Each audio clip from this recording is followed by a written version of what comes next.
प्रधानमंत्री नरेंद्र मोदी ने नई दिल्ली में ग्रीस के प्रधानमंत्री के साथ द्विपक्षीय वार्ता की। कहा, आतंकवाद पर दोनों देशों की चिंताएं एक समान। मुख्यमंत्री चंपाई सोरेन ने की ग्रामगार योजना की शुरुआत। रांची में अब आवास योजना के 24,000 से अधिक लाभुकों के बीच किया स्वीकृति पत्र का वितरण। केंद्रीय शिक्षा राज्य मंत्री अन्नपूर्णा देवी ने कोडरमा में जन औषधि केंद्र का किया शुभारंभ। कहा, सस्ती और बेहतर स्वास्थ्य सुविधाएं उपलब्ध कराना सरकार की प्राथमिकता। धनबाद सदर अस्पताल में कुपोषण उपचार केंद्र की भी हुई शुरुआत। और 23 फरवरी से शुरू होने वाले चौथे टेस्ट को लेकर भारत और इंग्लैंड की टीम ने जेएससीए स्टेडियम में बहाया पसीना। अंग्रेज खिलाड़ी ने सीरीज में वापसी की जताई उम्मीद।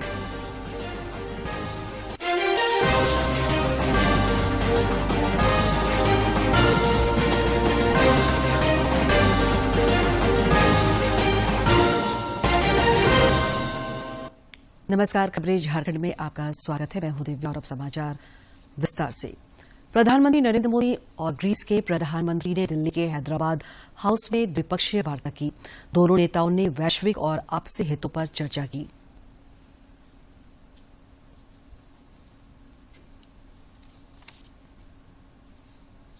भारत अपनी जो गल्फ के थ्रू मेडिटेरेनियन में आउटरीच और बढ़ा रहा है, क्योंकि भारत चाहता है कि यूरोप के साथ रिलेशंस नेक्स्ट लेवल तक जाएं। आप जानती हैं यूरोप के साथ एफटीए नेगोशिएट हो रहा है, उसमें ग्रीस एक बड़ा इंपॉर्टेंट रोल प्ले कर सकता है। तो सिर्फ ये बायलैटरली नहीं इंपॉर्टेंट है, बायलैटरली तो इंपॉर्टेंट है ही, पर उससे बढ़कर गिववे टू यूरोप और मेडिटेरेनियन इकोनॉमीज के साथ भारत अपनी जो आउटरीच बढ़ाना चाह रहा है, उसके तहत ये एक इंपॉर्टेंट रिलेशनशिप सिद्ध हो सकता है। वार्ता के बाद दोनों देशों के प्रधानमंत्रियों ने संयुक्त संवाददाता सम्मेलन को संबोधित किया। प्रधानमंत्री नरेंद्र मोदी ने कहा कि आतंकवाद पर दोनों देशों की चिंताएं एक समान है।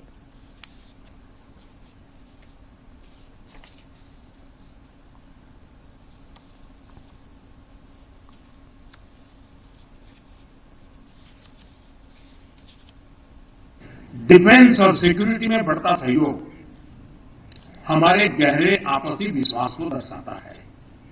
इस क्षेत्र में वर्किंग ग्रुप के गठन से हम defence, cyber security, counter terrorism, maritime security जैसी साझा चुनौतियों पर आपसी समन्वय बढ़ा सकेंगे।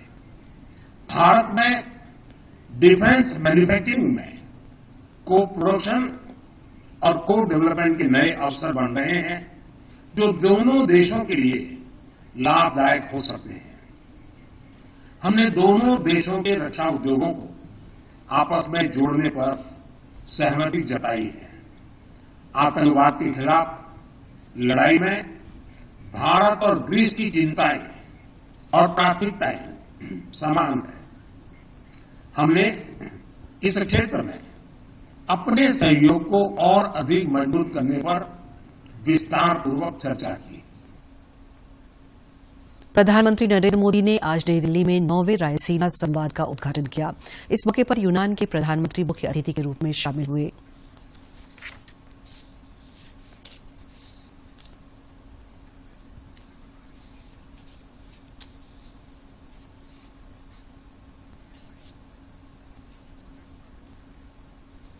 प्रधानमंत्री नरेंद्र मोदी कल से गुजरात और उत्तर प्रदेश के 2 दिनों की यात्रा पर रहेंगे। इस दौरान वे विभिन्न कार्यक्रमों में शिरकत करेंगे। महसाणा जाएंगे और वलीनाथ महादेव मंदिर में दर्शन और पूजा करेंगे। प्रधानमंत्री महसाणा के तरब में जनसभा में 8,350 करोड़ रुपए से अधिक की विकास परियोजना का शिलान्यास और लोकार्पण करेंगे। प्रधानमंत्री शाम को नवसारी जाएंगे। वे लगभग 17,500 करोड़ रुपए की विकास परियोजनाओं का शिलान्यास और लोकार्पण करेंगे। इसके बाद पीएम मोदी काखरा पार परमाणु बिजली घर भी जाएंगे और वातानुकूलित भारी जल के 2 नए रिएक्टर राष्ट्र को समर्पित करेंगे। प्रधानमंत्री शुक्रवार को वाराणसी के काशी हिंदू विश्वविद्यालय के स्वतंत्रता सभागार में संसद संस्कृत प्रतियोगिता के विजेताओं को पुरस्कार वितरण के कार्यक्रम में शामिल करेंगे। वो शामिल होंगे और वे संत गुरु रविदास जन्मस्थली में पूजा और दर्शन करेंगे। पीएम मोदी संत गुरु रविदास की 647वीं जयंती पर आयोजित सार्वजनिक समारोह में शामिल होंगे। प्रधानमंत्री दोपहर बाद वाराणसी में सार्वजनिक समारोह में 13,000 करोड़ रुपए से अधिक की विकास परियोजनाओं का शिलान्यास और लोकार्पण करेंगे। राज्य के मुख्यमंत्री चंपाई सोरेन ने आज राजधानी रांची के ऐतिहासिक मोरहाबादी मैदान से मुख्यमंत्री ग्राम गाड़ी योजना का शुभारंभ किया। इस दौरान उन्होंने अबुआ आवास योजना के लाभुकों के बीच स्वीकृति पत्र का भी वितरण किया। राजधानी में आयोजित एक विशेष कार्यक्रम में रांची, गुमला और लोहरदगा के 24,117 अबुआ आवास लाभुकों के बीच स्वीकृति पत्र का वितरण करते हुए मुख्यमंत्री चंपाई सोरेन ने केंद्र सरकार पर गैर भाजपा शासित राज्यों के साथ भेदभाव करने का आरोप लगाया। ये गरीब का घर को बना निकाल 30,000 नहीं दिया केंद्र सरकार। उसी के बाद यह हमारा गठबंधन सरकार जजुभाई शर्मा पूर्व मुख्यमंत्री ने सोचा हम झारखंड के भूमिपुत्रों के यहाँ का सभी लाभों को हम 3 कमरा कर देंगे और शौचालय का साथ देंगे। कार्यक्रम के दौरान मुख्यमंत्री ने राज्य की महत्वाकांक्षी मुख्यमंत्री ग्राम गाड़ी योजना की भी शुरुआत की। इस मौके पर उन्होंने कहा कि यह योजना झारखंड के गांवों को शहरों से जोड़ने में मील का पत्थर साबित होगी। 15,000 किलोमीटर पूरा झारखंड में जल की तरफ बिछाने जा रहा है, तो उसी पर ये मुख्यमंत्री ग्राम गाड़ी योजना। मौके पर राज्य के वित्त, वाणिज्य कर और खाद्य आपूर्ति मंत्री रामेश्वर उरांव ने कहा कि ग्राम गाड़ी योजना एक क्रांतिकारी योजना है। क्रांतिकारी आंदोलन ले रहे हैं और इन्हीं के पास की चीज थी कि इस तरह की सोच को रखते थे और इस तरह के परिवर्तन की बात करते थे और उन्होंने किया। परिवहन एवं अनुसूचित जाति, जनजाति एवं पिछड़ा वर्ग कल्याण मंत्री दीपक वर्मा ने कहा कि झारखंड के गरीब परिवारों को राहत देने में अबुआ आवास योजना बड़ी भूमिका निभाएगी। सरकार ने योजना बनाई अबुआ आवास योजना, और यदि इसको हम दूसरे शब्दों में कहें तो ये सुपर हिट योजना है इस झारखंड सरकार की माननीय पूर्व मुख्यमंत्री हेमंत सोरेन जी की। सर्वजन पेंशन योजना कई योजनाएं हैं, लेकिन अबुआ आवास योजना और सर्वजन पेंशन योजना ये जो है इस सरकार की 5 वर्षों की सबसे सुपर हिट योजना है। इस कार्यक्रम के दौरान अबुआ आवास योजना का स्वीकृति पत्र मिलने से लाभुकों में भी खासा उत्साह देखा गया। मौके पर ग्राम गाड़ी योजना के कुछ लाभुकों को भी चेक सौंपे गए। दूरदर्शन समाचार के लिए रांची से प्रताप की रिपोर्ट।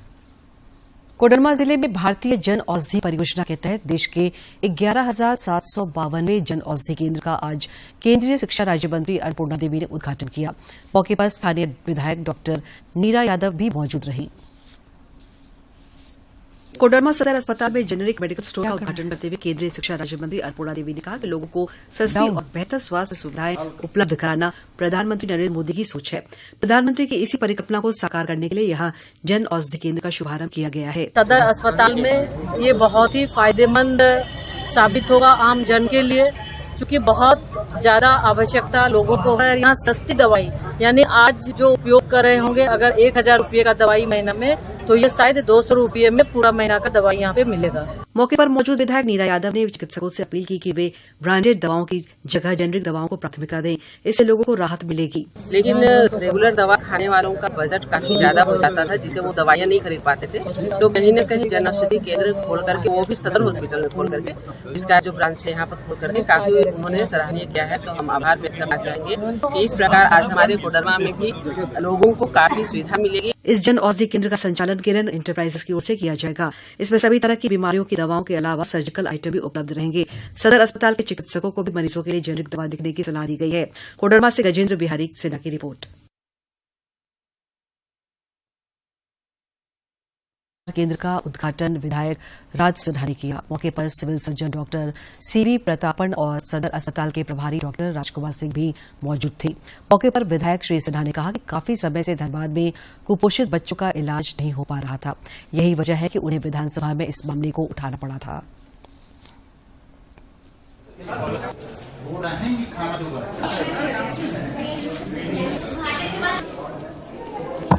कुपोषित बच्चों को उपचार दिया जाएगा, उनके मां को जानकारी दी जाएगी कि कैसे खिलाने के बाद ये कुपोषित नहीं रहेंगे। उसके लिए काउंसलर हैं, उसके लिए अलग फंड है, सब कुछ है। इसके लिए कुपोषण से प्रभावित बच्चे को अपने सामान्य जीवन में लाने के लिए हर तरह की व्यवस्थाएं यहाँ पे है, और मैं सभी डॉक्टर्स को भी इसके लिए बधाई दूंगा और सभी को शुभकामना भी दूंगा। राजधानी रांची में आज भाजपा महानगर कार्यालय में लाभार्थी संपर्क अभियान के तहत एक कार्यशाला का आयोजन किया गया।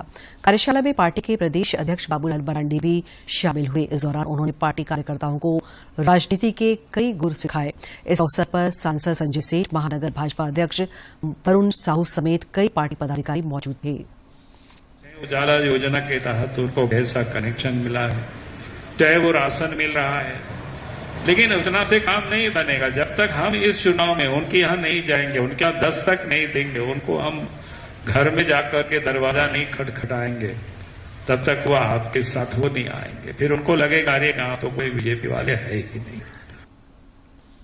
झारखंड के नाराज कांग्रेस विधायक अब दिल्ली से रांची लौटने की तैयारी में हैं। प्रदेश में मंत्रिमंडल विस्तार के बाद पार्टी के 12 विधायक नाराज चल रहे थे। उनमें से 8 विधायक अपनी नाराजगी जाहिर करने दिल्ली पहुंचे थे, जहां उन लोगों ने कांग्रेस के आलाकमान और राष्ट्रीय महासचिव केसी वेणुगोपाल से मुलाकात की। कांग्रेस के विधायक 72 घंटे से दिल्ली में डटे हुए थे, तब जाकर केसी वेणुगोपाल ने विधायकों से एक-एक कर मुलाकात की। आज भी कुछ विधायकों की मुलाकात आलाकमान से हुई। इधर हेमंत सरकार के कार्यकाल में लगातार बगावती तेवर अपनाने वाले झामुमो विधायक लोबिन हेम्ब्रम जल्द ही झारखंड मुक्ति मोर्चा छोड़ सकते हैं। राज्य में लोकसभा चुनाव की प्रशासनिक तैयारियां तेज कर दी गई है। इस सिलसिले में आज गिरिडीह जिले में स्वीप के तहत विशेष कार्यक्रम का आयोजन किया गया। इस दौरान पारसनाथ इंटर महाविद्यालय डुमरी के छात्र छात्राओं को मतदान प्रणाली के बारे में जानकारी दी गई। इधर पलामू जिले में भी नगर आयुक्त जावेद हुसैन की अध्यक्षता में स्वीप कार्यक्रम को लेकर एक बैठक का आयोजन किया गया। इस दौरान विभिन्न विभागों के पदाधिकारियों को मतदाता जागरूकता को लेकर कई टास्क सौंपे गए। बैठक में मतदान प्रतिशत बढ़ाने पर जोर दिया गया। Association of radio and television engineering applies की झारखंड इकाई की एक बैठक आज दूरदर्शन केंद्र रांची में आयोजित की गई। बैठक में बतौर मुख्य अतिथि रांची दूरदर्शन के कार्यालय प्रमुख आरके राव और अतिथि के रूप में रांची आकाशवाणी के कार्यालय प्रमुख डीसी हेम्ब्रम शामिल हुए।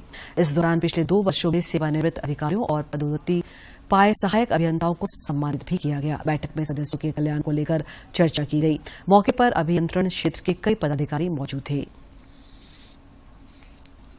जूनियर इंजीनियर पद के अभ्यर्थियों में जेएसएससी के रवैये से आक्रोश है। अपना आक्रोश व्यक्त करने के लिए अभ्यर्थियों ने आज जेएसएससी की अंतिम यात्रा निकाली और राजभवन के समक्ष श्राद्ध कर्म किया।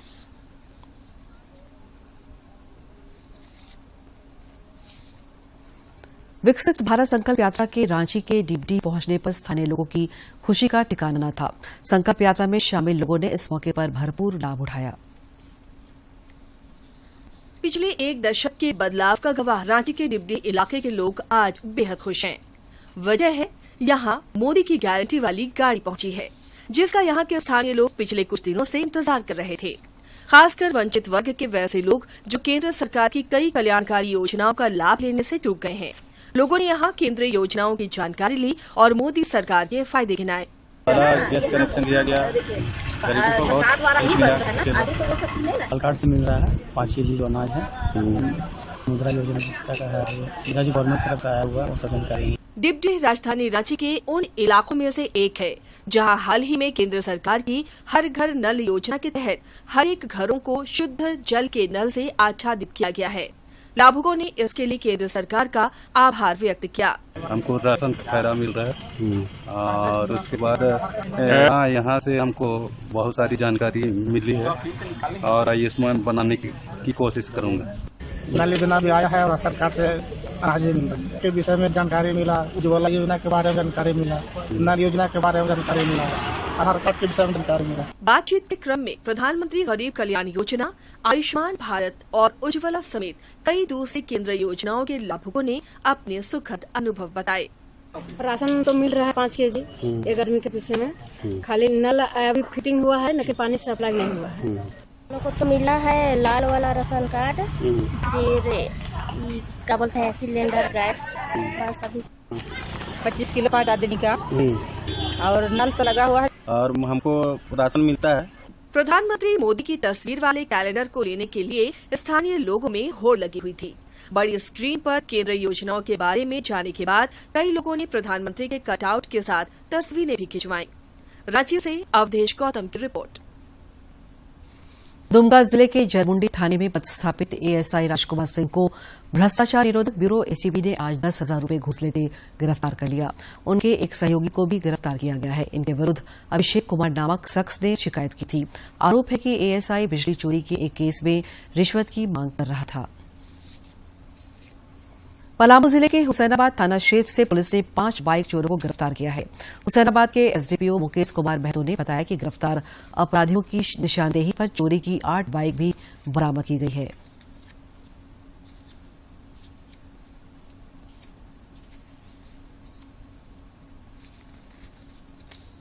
दल का गठन किया गया और इसमें जो है गिरफ्तारी हुई। जो गिरफ्तार पर्सन है वो रोहित कुमार उर्फ लड्डू, उम्र 19 वर्ष है। इनके निशानदेही पे जो है एक गाड़ी पहले बरामद हुई और इनसे पूछताछ के क्रम में बताया इनके जो सहयोगी है, जो मोटरसाइकिल क्रेता विक्रेता, उन पर जो है रेड किया गया, जिसमें टोटल 7 मोटरसाइकिल बरामद हुआ, 7 और 1 8 हो गया और इसमें टोटल 5 की गिरफ्तारी हुई है। बिरसा मुंडा प्रतिमा निर्माण समिति के सदस्यों ने रांची स्थित पुराने जेल पार्क के मुख्य द्वार पर आज प्रदर्शन किया। समिति का आरोप है कि पार्क में प्रवेश के लिए आम लोगों से टिकट शुल्क अधिक वसूला जा रहा है।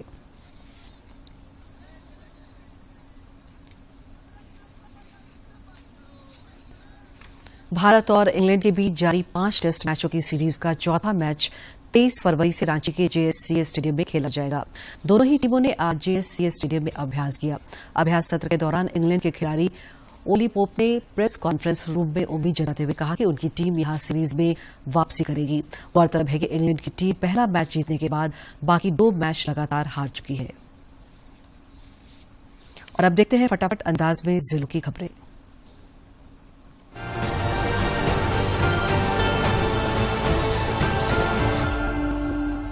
राष्ट्रपति द्रौपदी मुर्मू 28 फरवरी को रांची आएंगी। वे झारखंड केंद्रीय विश्वविद्यालय के 3रे दीक्षांत समारोह में हिस्सा लेंगी। राष्ट्रपति 28 फरवरी को सुबह 10:30 बजे रांची पहुंचेंगी। इसके बाद वे कांके प्रखंड अंतर्गत चेरी बनातू स्थित विश्वविद्यालय के नए परिसर में आयोजित समारोह में शिरकत करेंगी। झारखंड के पूर्व मुख्यमंत्री हेमंत सोरेन ने झारखंड विधानसभा सत्र में शामिल होने की इजाजत मांगी है। झारखंड का विधानसभा सत्र 23 फरवरी से शुरू होने वाला है, इसलिए हेमंत सोरेन ने पीएमएलए कोर्ट में अर्जी देकर विधानसभा सत्र में शामिल होने की अनुमति मांगी है। केंद्रीय मंत्री से मिले बीजेपी विधायक एचईसी के कायाकल्प को लेकर मिला आश्वासन। झारखंड विधानसभा में प्रतिपक्ष के नेता अमर कुमार बावरी और हटिया विधायक नवीन जायसवाल ने भारी उद्योग एवं सार्वजनिक उद्यम मंत्रालय के मंत्री महेंद्र नाथ पांडे से नई दिल्ली में मुलाकात की। उन्होंने एचईसी के गंभीर मुद्दे पर उनका ध्यान आकृष्ट करवाया। वार्ता के बाद मंत्री महेंद्र नाथ पांडे ने आश्वस्त किया कि भेल की टीम सर्वेक्षण कर बहुत जल्द एचईसी का पुनरुद्धार करेगी। गुमला जिले में अपराधियों ने एक युवक की पीट कर हत्या कर दी। यह घटना जिले के रायडी थाना के गढ़साड़ू डैम के पास की है, जहां अपराधियों ने पत्थर से कूचकर और लाठी डंडे से पीटकर दीपक उरांव नामक युवक की हत्या कर दी। घटना की सूचना मिलने पर बुधवार को एसडीपीओ सुरेश प्रसाद यादव और थानेदार ने सरल बल पहुंचकर शव को कब्जे में लिया और पोस्टमार्टम के लिए भेज दिया। टेरर फंडिंग केस के आरोपी और प्रतिबंधित उग्रवादी संगठन टीपीसी के कमांडर विंदेश्वर गंजू उर्फ विनोद गंजू की जमानत याचिका पर आज झारखंड हाईकोर्ट में सुनवाई हुई। इस दौरान कोर्ट में प्रार्थी की ओर से अपने बचाव में दलील दी गई। इस मामले में अब अदालत 28 फरवरी को सुनवाई करेगी। लातेहार जिले के बालूमा थाना क्षेत्र के गेरंजा टोला हराफू के स्कूल मैदान में 24 फरवरी को आदिवासी परहा स्वशासन व्यवस्था का सम्मेलन होगा। सम्मेलन के सफल आयोजन को लेकर कमेटी गठित की गई है। सोननगर गढ़वा रोड रेलखंड पर पूर्व में बंद गई यात्री ट्रेनों को तत्काल चालू करने समेत 5 सूत्री मांगों को लेकर आज रेल उपभोक्ता समिति जपला और हैदरनगर इकाई ने संयुक्त रूप से जपला रेलवे स्टेशन परिसर में 1 दिवसीय धरना दिया। इस दौरान समिति के सदस्यों ने रेल प्रशासन पर मनमानी करने का आरोप लगाया। गढ़वा जिले के भंडरिया थाना क्षेत्र के आड़ा महुआ और कंजिया गांव को जोड़ने वाली सरस्वती नाला पर पुल निर्माण स्थल पर देर रात्रि आधा दर्जन की संख्या में पहुंचे जेजेएमपी के नक्सलियों ने लेवी की मांग को लेकर हथियार के बल पर तोड़फोड़ शुरू कर दी। नक्सलियों ने आधा दर्जन मजदूरों के साथ मारपीट भी की। इस घटना के दौरान नक्सली 3 मोबाइल और 1 मोटरसाइकिल भी अपने साथ ले गए। गिरिडीह जिले के जमुआ थाना क्षेत्र में आज पुलिस ने बांधाटाड़ और चचघरा में छापा मारकर भारी मात्रा में जावा महुआ और शराब जब्त किया और फिर उसे नष्ट कर दिया। एसपी ने सभी थाना प्रभारियों को अवैध शराब निर्माण पर रोक लगाने का आदेश दिया है। फिल्म अभिनेता गोविंदा मंगलवार को रांची के बुडू स्थित प्राचीन सूर्य मंदिर पहुंचे। मंदिर परिसर में लगभग 30 मिनट तक रुके। उन्होंने मंदिर के बारे में जानकारी ली। यहाँ के प्राकृतिक दृश्यों को देखकर उन्होंने कहा कि इस जगह का और विकास होना चाहिए। रांची में भारत इंग्लैंड के बीच चौथे टेस्ट से पहले खालिस्तानी आतंकी गुरपतवंत सिंह पन्नू ने मैच रद्द कर इंग्लैंड की टीम को लौट जाने की धमकी दी है। उसने इसे लेकर झारखंड के नक्सलियों को उकसाया है। इस मामले में रांची के धुरवा थाने में एफआईआर दर्ज करवाई गई है।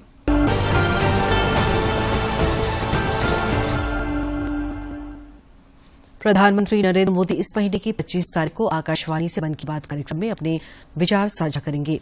कार्यक्रम के लिए लोग अपने विचार और सुझाव माईगॉव पोर्टल और टोल फ्री नंबर 1800117800 पर 23 फरवरी तक भेजे जा सकते हैं। नए भारत की महीने के आखिरी रविवार का रहता इंतजार ब्रह्मपुत्र के घाट से हिमालय के विस्तार तक होती है मन की बात प्रधानमंत्री के साथ। तो सुनिए, इस महीने 25 फरवरी सुबह 11 बजे मन की बात आकाशवाणी और दूरदर्शन के सभी चैनलों पर। आप भी माननीय प्रधानमंत्री के मन की बात का हिस्सा बन सकते हैं। इसके लिए आप अपने सुझाव post box number 111 Akashvani Delhi पर भेज सकते हैं या फिर नमो ऐप या माईगॉव के ओपन फोरम में भी पोस्ट कर सकते हैं। तो याद रखें, रविवार 25 फरवरी सुबह 11 बजे मन की बात। मशहूर रेडियो उद्घोषक अमीन सयानी अब हमारे बीच नहीं रहे। 91 साल की उम्र में उन्होंने मुंबई के एक अस्पताल में आज अपनी अंतिम सांस ली। मशहूर रेडियो प्रोग्राम बिना का गीतमाला के लिए वे प्रसिद्ध थे। उन्हें मशहूर रेडियो प्रोग्राम गीतमाला के लिए जाना जा रहा था। उन्होंने 91 साल की उम्र में अंतिम सांस ली। उनके बेटे राजल सयानी ने बताया कि उन्हें हार्ट अटैक आया था। उसके बाद उन्हें HN रिलायंस अस्पताल ले जाया गया, लेकिन उन्हें बचाया नहीं जा सका। 21 दिसंबर 1932 को मुंबई में जन्मे अमीन सयानी की आवाज रेडियो पर एक पहचान बन चुकी थी। उनके कार्यक्रम की शुरुआत में श्रोताओं को बहनों और भाइयों कहकर संबोधित करना और तमाम किस्से सुनाना लोगों को रेडियो से बांधे रखता था। अमीन सयानी की खनकती आवाज लंबे समय तक रेडियो की आवाज के रूप में बनी रही। राजधानी रांची समेत राज्य के कई हिस्सों में आसमान में बादल छाए हुए हैं। रांची स्थित मौसम विज्ञान केंद्र के अनुसार राज्य के उत्तरी भागों में अगले 5 दिनों तक हल्के बादल रहेंगे और कहीं कहीं हल्की बारिश भी हो सकती है। मौसम विभाग के अनुसार इस दौरान तापमान में बड़े बदलाव की संभावना नहीं है। और अब एक नजर डालते हैं प्रमुख शहरों के आज के तापमान पर। राजधानी रांची का अधिकतम तापमान 29 और न्यूनतम 15.6 डिग्री सेल्सियस रिकॉर्ड किया गया। जमशेदपुर का अधिकतम तापमान 31 और न्यूनतम 17.6 तथा डाल्टनगंज का अधिकतम तापमान 32 और न्यूनतम तापमान 15.3 डिग्री सेल्सियस रिकॉर्ड किया गया।